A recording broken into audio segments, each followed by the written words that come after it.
People first, always. The US Air Force has a mantra, mission first, people always. Having been in the Royal Australian Navy, I understand the paradoxical nature of that statement. The armed forces of any nation are constantly preparing young men and women to be sent into grave danger to achieve a mission. There's an inherent conflict in achieving a dangerous mission and taking care of your people at the same time. I believe this mantra reflects the inescapable tension that emerges for leaders in business as they chart a course for their company. The mission of a company is typically profitability, and yet, at times, decisions seem to place people and profit at odds. Profit and people are, of course, indelibly connected, but in building and growing companies for many years, I've learned that there's a far greater chance of achieving your long-term financial goals when you put your people first. And so the mantra for me has become people first, always. It's an inescapable truth in the fluid job market we work in today that finding talent is tough and keeping talent can be even tougher. What I've learned is that when your people know you're putting them first, the loyalty and performance from each individual on your team increases exponentially. People that feel respected and acknowledged are typically happier, and studies show that people who are happier at work are 12% more productive than those that are unhappy. Companies like Google have seen employee satisfaction rise by 37% when they've invested in their team to raise satisfaction levels. Putting your people first doesn't simply mean giving them perks and addressing their immediate concerns. Putting people first means taking a real interest in your team members, in who they are, what their individual wants and needs are, and not simply what they are capable of achieving.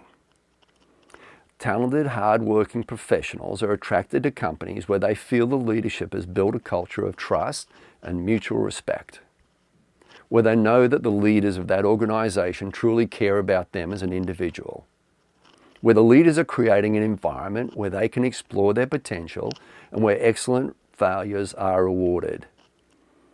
I believe one of the critical elements of putting people first is job crafting.